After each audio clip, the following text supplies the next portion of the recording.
ไม่หยังแซ่บว่าวันลากสิ้นฝีมือแม่ โอ้เซฟคักแม่ขาดเนี่ยนึงอยู่ ขาดอีหยัง ขาดบุเพชร ขาดบ่เฮ็ด พอดีได้ไหม พอดีจำนั้น พอดีทำบ่ได้กินเผ็ดปานใดดอก หมูยังอันน่ะบ่เขาละ บ่คำลา ต้องมีโอ้สบายดี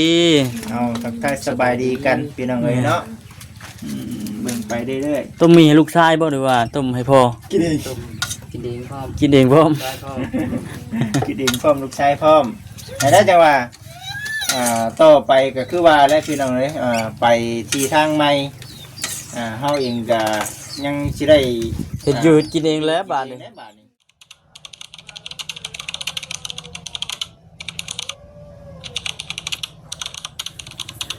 พี่น้อง หลังจากที่ว่าเฮาทีมงานเนาะจบจากกันซื้อดินซื้อดอนก็ว่าแม่นก่อนสิกลับก่อนสิเมื่ออีกเส้นเก่าเส้นเคยพี่น้องช่วงแรงก็สิเข้าไปเบิ่งกันบ่าวคำลาเพิ่นเฮ็ดอยู่เฮ็ดกินฝนตกเลยพี่น้องตอนนี้ก็ได้หยาดปุกเปกลงมาเลย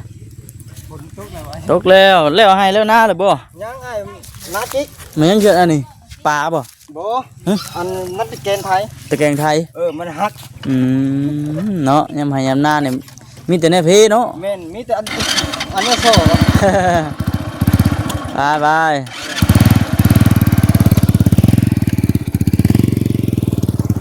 ปะพี่น้องเลยเนาะก่อนอื่นก็ทักทายสบายดีเด้อพี่น้องเด้อ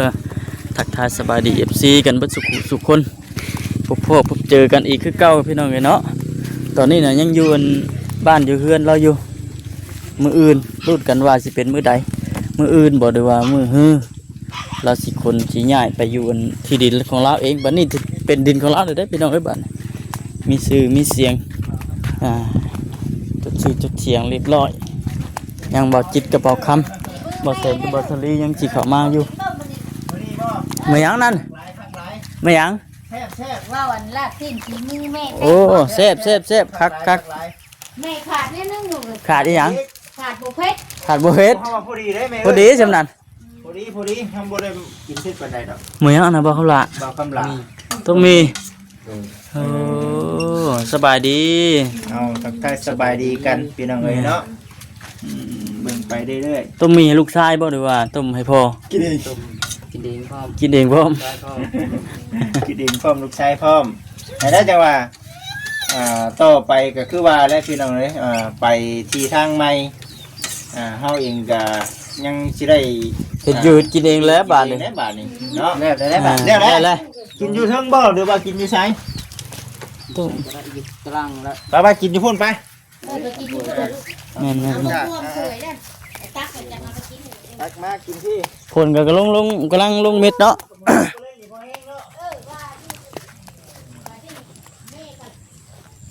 ที่หาไปตังตรงนี้เลยลูกกับปุ๊บ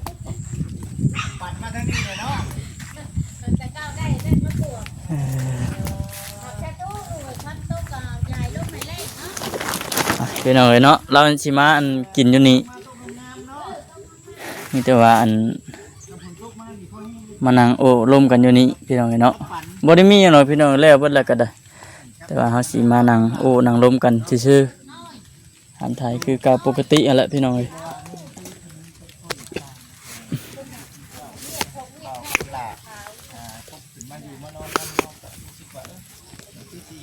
บ่คำหนักก็นี่แหละพี่น้องเนาะก็จริงใจนี่แหละมาบ่บักละฮะข้าวเม็ก ฝนตกแล้ว ได้รถถีบน้ำแน่ได้ล่ะ เอาบ่ประจิต เขาข่อยยังอิ่มอยู่ได้จังกินรถคันนั้นน่ะ บ่เราให้มันกินนี่ เดี๋ยวบ่ กินบ่ กินกาเบิ่งไปเด้อพี่น้องเด้อเนาะก็สิหน้าแนวนี้แหละก็มีบ่อนนั่งเย็นๆเด้อพี่น้องเด้อต่อไปก็สิได้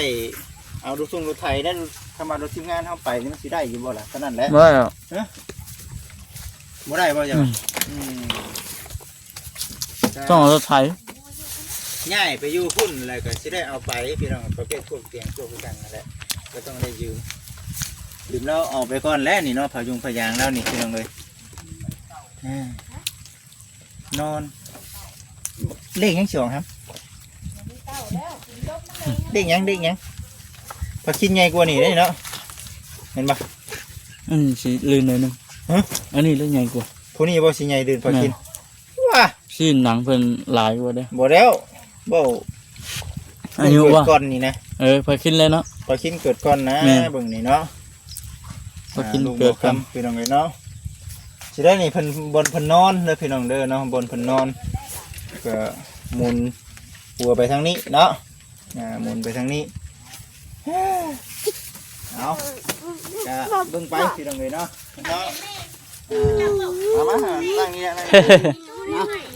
มาฮะเฮ้ย บ่กิน แหน่บาดนี้ ต้มบ่กี่ลายหนึงบัดนี้ อยู่แล้ว ตัวเอาเก่งหัวว่านั่นนะเด้ ไปพอขนาดนั้นนะหันมันจังเจ๊ง ต้มเพื่อจะเจือติ เพื่อจะเจือแล้ววะโอ้โห อยากกินน้ำยินให้เราได้ไหม ยินได้ยินเลย ช่วงค่ำช่วงแรงโอ้แรงๆได้เนาะ ลูกผู้ชายกับปากเปียกแน่เลยพี่น้องเล็กน้อยเนาะอันนี้นี่อันนี้นี่ เป็นหยังนะ ยังไหมยังลงงี้แบบ ปุ๊บปะ ปะปะ ดังทีเนาะ อุดที่ยันมันเลยว่า เยี่ยม กูปุ๊บปะไอ้จ้อยพุ่น เพลงเนี่ยติดพอขนาดเนาะเป็นบ่กินมึงแน่เด้อเนาะเบิ่งเอาพี่น้องเนาะ FC เอายังงง ลูกมักได้ใช่มักตามนั่นเอา เอาเบิ่งช่วงแรงตอนเราอันอยู่กับลูกเราช่วงค่ำๆยังไงเนาะเป็นแนี่ใด พอช่วงตะกี้เห็นเพิ่นป้อนอันน่ะ เก่งหรือไม่ปลาแดกก็กินบ่ บ่ได้ก็นี่เจียวพริกได้กินแล้วบ่ได้ดิ อยู่น้ำแม่นี่ก็เจ็บประเด็กเนี่ยเกลือ เออ ถอยแล้วถอยมากินก็ได้ เออ เออ เอาให้ได้ กินง่ายอยู่ง่ายเนาะ มื้อเช้าเลย คักก็ดีบ่เนาะ กีตาร์อะไรมันพูดได้เลยมันบ่ ป้า กิน เอาไปใส่บักพริก อยากได้บักพริกบาดนี่เป็นที่ใด ใส่เด้ๆมึงพริกกระไรมึงวินมึง ใส่ เป็น แล้ว แด ใส่ งๆ แล้ นะ ว ชุดมึงนู้ เล็กน้อยยังกินมักพริกอยู่นี่พี่น้องเอ้ยเนาะ บ่จาก แซ่บอยู่ กูอยากกระยา แซ่บอยู่ว่ะ ไข่ ไปใช่ไปคือน้อง โดดไข่บักพริก บัวได้ จักเนาะ พอไม่ได้ใช่พริกได้ พอบ่ได้ใส่ฮัมบ่มีมักพริกบ่มี ห้ามเบิ่งสิมันไข่บัก เฮ้ย โอ้คิดแก่เฮ้ย ไข่น้ำบ่ใต้เชือแล้วบ่ เอาเป็นหยังวะ แล้วเจะเป็นรักใช่ป่ะ ไม่ใช่ บ่ได้ใช่ มาน้ำเกลือมี มันำเกลือโอ้มันเป็นนัวมันฮัม เป็นนัวมัน เป็นนัวบ่แม่น เนี่ย บ่แม่นไหนบ่พอยังกินอยู่หั่นเห็นบ่ ชีมึงนู้ ชิมเบิ่ง แม่ บ่แม่นเป็นนัวมีชื่อ เราเบิ่งเลยนี่ เบิ่งเด้อพอกินนะเบิ่งเด้อพอจะกิน บ่ อืม มันบ่ได้เผ็ดติล่ะ มันแบบเผ็ดกินนู้ อืม ลองมือดูครับคำใหญ่ๆคำใหญ่ๆเป็นบ่โอ้ยคำถ้าแม่บ่กินนี่เบาสิกินแล้วบ่านี่ได้ให้เบากินน้ำได้บ่เบาขอกินน้ำได้บ่ มาสิกินมา แม่เพิ่นบ่ยาเพิ่นละตี นั่งลง เพิ่นตีเพียงเด้ อืม เจ้าให้มาเบิ่ง บัดอยากเนาะเจ็บโอ้แซ่บโอ้เพื่อจะได้กินได้หำเอ้ยคือว่าได้ช่วงนี้ได้ใครแน่ค่ะมีทีมงานแล้วกับผู้รักผู้ใหญ่เพิ่นเข้ามานี่พี่น้องเอ้ย แม่น ก็พอมีแน่ นี่อยู่ในกินกับพอนได้กินอยู่เนาะ กิน เบิ่งฮ้อนเด้อ เป่านะ ยบโอ้โห บ่ได้ฮ้อนบ่ว่าคำละ กินละ มาก็บ่ได้นึ่งข้าว เออ พี่น้องเอ้ยเบิ่งไปแซ่บเนาะแซ่บบ่โอ้โหคักเลยพี่น้องเอ้ยเนาะเอาใจนะผู้เป็นพ่อเนาะ มันก็ไปง่ายนะ เออ นนี้คือให้ FC เบิ่งงอมๆแง้มๆเลย แม่นช่วงแรงเนาะ อันนี้ยังว่าพอดีขึ้นนะนี่พี่น้องช่วงตะกี้นี่จักสิแนวใดเนาะบ่คำน่ะสิบ่ได้มีโอกาสได้นั่งแบบนี้แม่นบ่ ไป พาเลาะแม่นบ่ ไปตลอด มีแต่พาเลาะเลาะไปใช้เนี่ยอ่ะสุน อยู่หายเลยเนาะ ให้ละเลาะแม่น ลุง บ่ หายในแม่นเลาะเลย แล้วก็ตัวเองก็บ่ได้มีที่ทางที่อยู่ติบ่อนอยู่อีกบัดนี้เนาะไปบัดนี้ เด้อเปิดน้ำพังรถค่ะ ไปฮอดทางรถค่าไปซื่อๆไปไกลก็ไปแล้วบอกของตัวบ่ได้ย่างเนาะ ขี่เขาตลอดเด้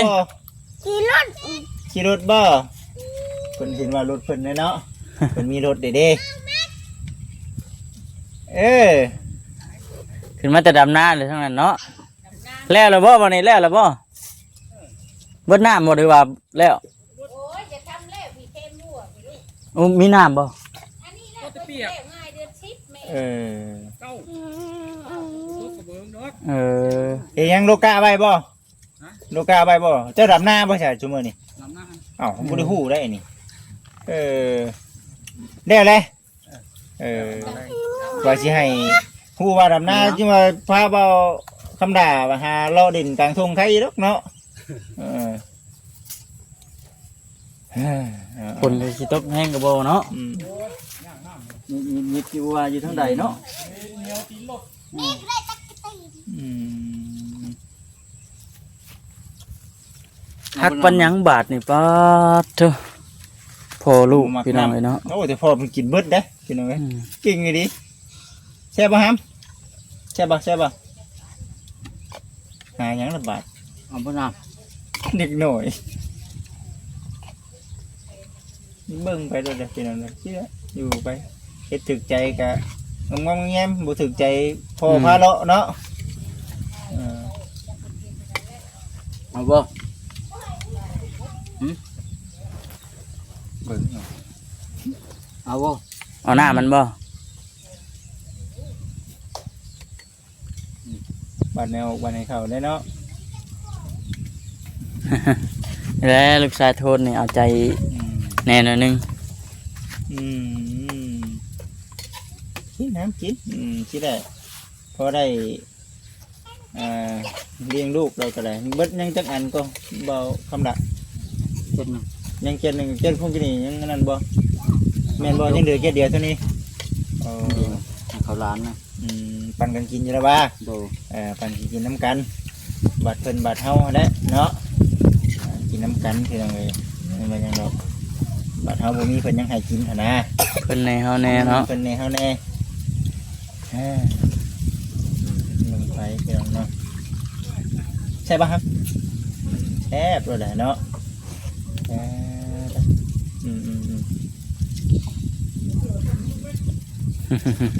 ดีเลยเย็น เป็นนี่ไดบ้าน น้ำ เพชรล่ะ เพชรบ่ เพชรขึ้นหูเด้อเบ่ นี่น้ำกินน้ำยังดีฮะ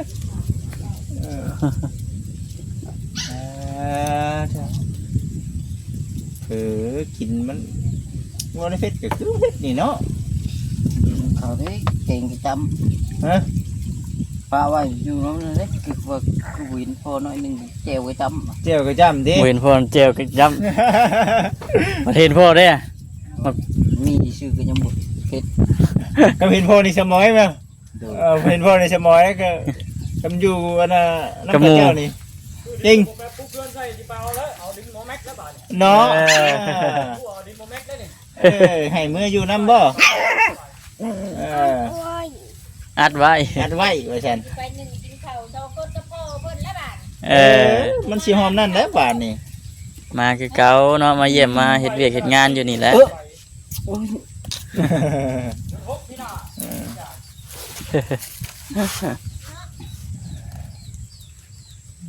กิน นกปีน้ามาถามว่าจะให้ไป เดี๋ยว6ปีหน้าผู้ที่จะให้ไปดิ บัด ได้ นี้ สิอยู่ได้แหละ เห็นเป็นงาน ไปให้มันเป็นก่อน ให้มันเป็นก่อนเนาะ ก็ไปอยู่แล้ว โอ้เฮงอยากไปอยู่ที่ใหม่แล้วเนาะ ธรรมดา ไปอันบัวระบัดให้มันเป็นก่อน กินไปพี่น้องนะจังหวะกันอีกเทื่อ มันไก่น้ำบ่ เนาะ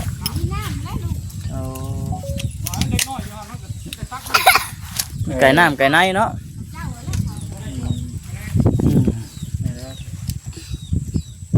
นั่นแหละมีแต่ว่าทางเบิ่งไปมันจะเป็นอะไร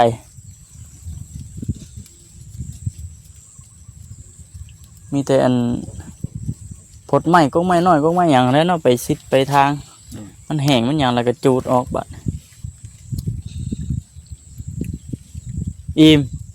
เร็วๆบ่บัด เลย เร็วๆ เออ เลยมา อิ่มคักเป็นยังไงเนาะ มาเอาไหมมาไว้ เอายัง มียัง ยังอยู่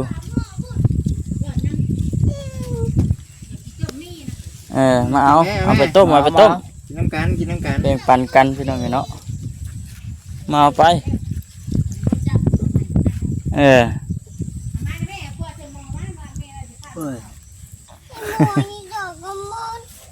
ไปเอามือ นี่เลยพี่น้องเลยก็ต้มแล้วกันแค่ว่าเอารถไถมาแก่ก็จะอยู่ในประมาณ2 เที่ยวแก่เตียงไปแน่กินของแน่ประโยคพยางไม้เป็นไม้เป็นตอกพี่น้องเนาะ